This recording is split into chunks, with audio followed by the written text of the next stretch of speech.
Alright, I'm back with my T410 here, and what I'm going to do with this video is kind of show you around the insides of it.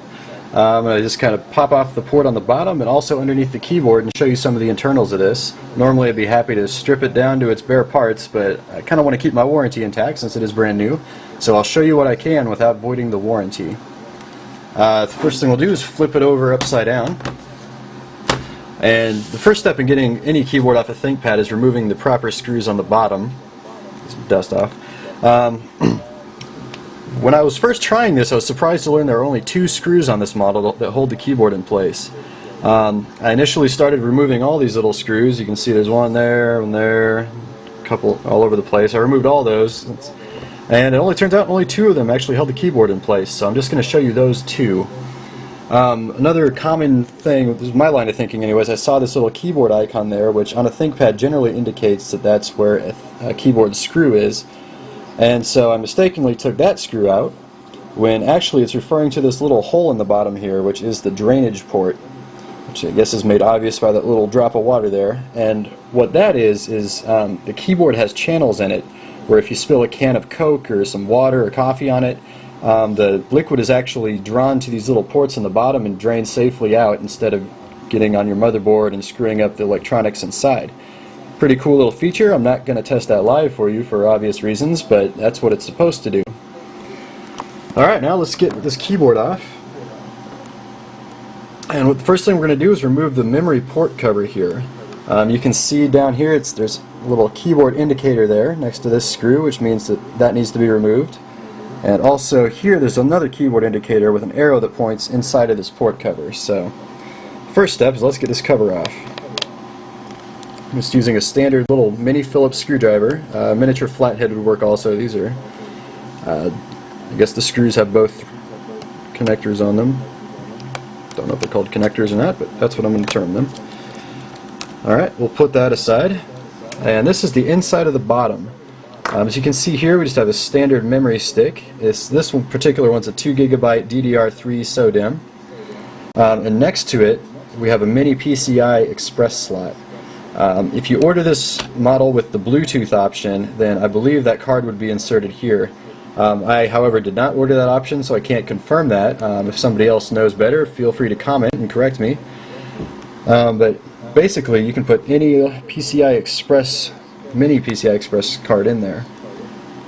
Alright, and there's not much else to see in there, so we'll go ahead and remove the second screw that holds the keyboard in place.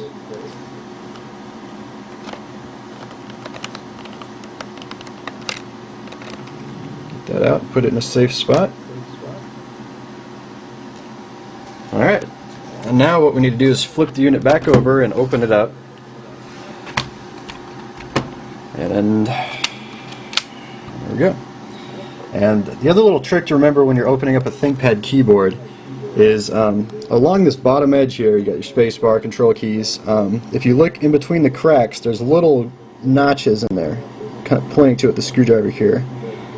And right there is where you want to insert your screwdriver and just gently pry up. So we'll go ahead and do that. You can see it kind of pop out of place. Don't force it. Let's go over to the other side and do the same thing with the other notch. Alright. Now we just kind of push forward gently so it pops up, and you should see the whole keyboard lift up there, and then you can gently pull back, and voila. Go ahead and just put it right there for now. And this is the inside of a T410. Right here we have a little roll cage protecting the optical drive. I guess it's fairly sturdy. If I put pressure on it, I can definitely see it moving and presses into the optical drive, but it would take a lot of force to actually go in and damage something. Under here we have a little black plastic flap that covers up the second memory thing. This is also a 2 GB DDR3 SODIMM. Right here is where the keyboard plugs in. I can actually go ahead and, I won't remove it for now since it's not hurting anything, but you just simply pry that up and your whole keyboard will just simply pop off. Moving over here we have the Wi-Fi card. This particular one is the Intel 6300 model. It's wireless in, hence the 3 antennas coming out of it. And those are all routed up here into the right hand hinge and up into the back of the LCD display for all your antenna arrays. Over here, this is where we have the CPU. This particular one is a Core i5 540 Arendale chip. It's special in that it has the GPU and the CPU in the same package, so they're both being cooled by this simple 2 heat pipe cooler that leads back to the edge. And inside these little grills there's a copper heatsink and a little blower fan right there that pushes air out both the side and the back here. That's really about all there is to see in here. Again, I'd have to take off the whole palm rest and everything to show you more, but that is basically what is inside of a T410. I guess you have the battery bay and also the roll cage covering that here. Yeah, hope you enjoyed this little tour. Oh wait, back up.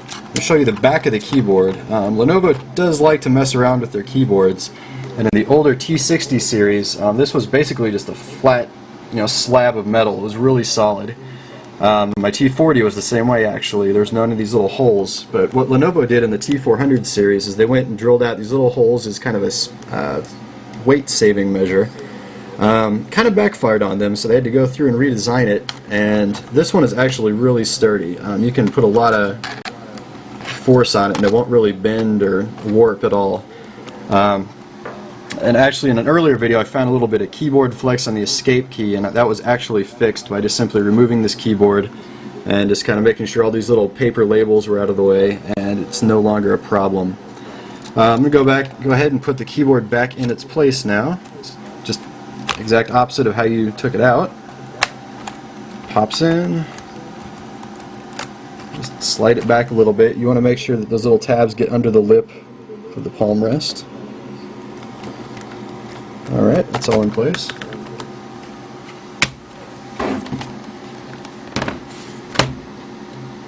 Alright, put that screw back.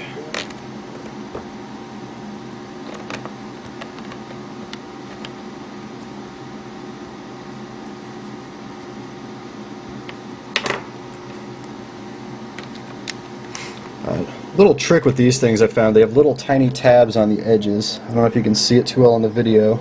There we go. But they do kind of hinder the plastic cover going back into place, so you kind of have to jimmy it around, kind of warp it a little bit to make sure it goes in. There we go. Just simply tighten the screw down and we are back in business.